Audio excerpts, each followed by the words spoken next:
Florida still sells a very specific promise. A clean restart under palm trees. A backyard big enough for that first real barbecue. A front door that finally feels like yours.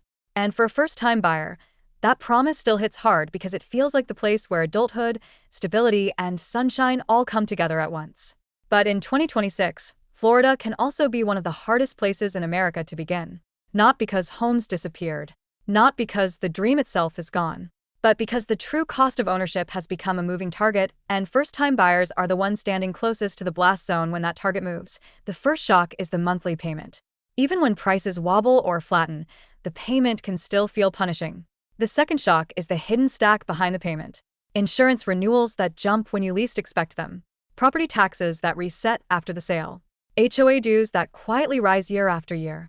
Maintenance that shows up faster in heat, humidity, and salt air than many buyers are prepared for. And in many Florida markets, the biggest risk is not even what the home costs on closing day. It is whether you can safely hold that home when ownership costs change, and whether you can get out without damage if life changes before the market cooperates. That is why this countdown matters. We are not ranking the worst cities because they are ugly, because they are unsafe, or because nobody should live there. We are ranking the worst cities because the math is hardest for first-time buyer. Prices that sit high relative to local incomes. Selling timelines that stretch long enough to trap you if you need to move. The cost layers that can turn what looked like a manageable mortgage into a monthly chokehold. In this countdown, Discover the Nation breaks down the 10 worst Florida cities for first-time home buyers in 2026, using market pricing and market timing to show exactly where pressure is building and why the dream can turn heavy faster than people expect. Number 10 is Winter Haven, and this is exactly the kind of place that pulls in first-time buyers because it looks like the workaround. It sits between Tampa and Orlando. It feels calmer than the big metros. It gives off that maybe I can still make Florida work energy. It has neighborhoods that look starter-friendly, streets that feel manageable, and prices that seem more realistic than what buyers see in the bigger markets nearby. And that is exactly why it is dangerous.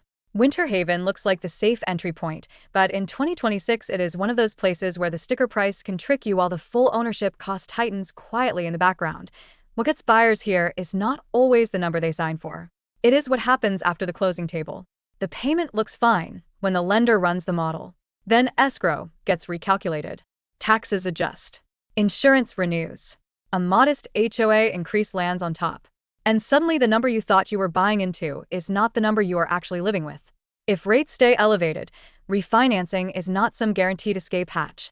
And if your margin was already thin, even a small rise in recurring costs can turn comfort into stress very quickly. The pricing reality matters here too. In January 2026, Winter Haven's median sale price was about $300,888, up 5.7% year over year, and homes were taking about 78 days to sell on average. That number matters more than a lot of first-time buyers realize. Affordability is only one part of a starter home market. Liquidity is the other. If a home takes months to move, then your life gets pinned to market timing. If you need to relocate, if your job changes, if your payment becomes too heavy, you do not get to exit on your own schedule. You exit on the market's schedule. Winter Haven also hides one of the classic Florida traps in plain sight. A large share of inventory is suburban development, which often means HOA structures layered into the ownership cost. Sometimes the fee looks small enough that buyers dismiss it, but that is the wrong way to think about it. The issue is not whether the fee looks huge today. The issue is that it is permanent and it can rise. Add Florida insurance volatility to that, and your monthly housing cost stops being stable. It becomes a moving number. And first-time buyers are the least equipped to handle moving numbers because their cash buffer is usually at its thinnest right after purchase. There is another subtle pressure point in Winter Haven that makes it riskier than it first appears. Many buyers arrive here trying to escape Orlando pricing. That means demand can surge quickly when affordability conversations dominate, and cool just as quickly when rates or confidence shift. So the market can feel active one season and sluggish the next. When sluggish hits, sellers cut slowly, buyers hesitate, and first-time owners who stretch to qualify can feel trapped in a home that is no longer easy to leave.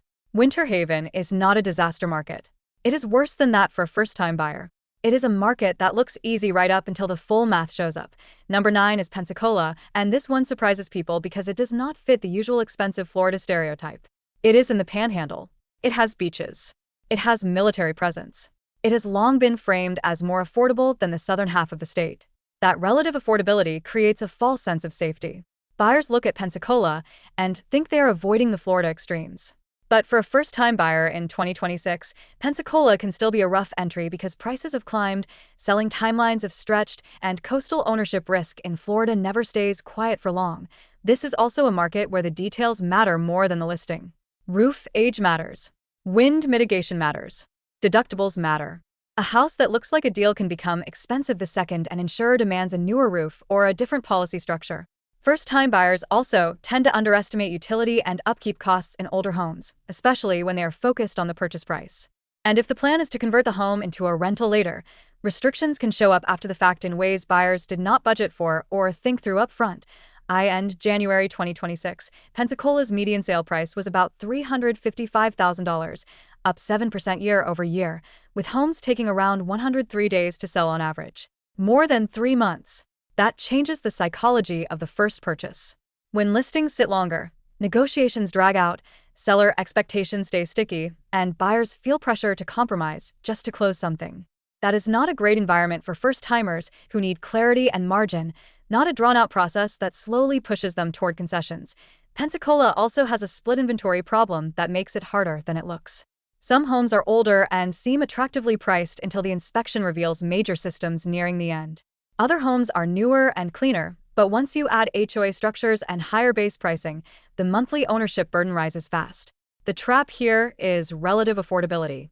People compare Pensacola to Miami or Palm Beach and assume cheaper means safer.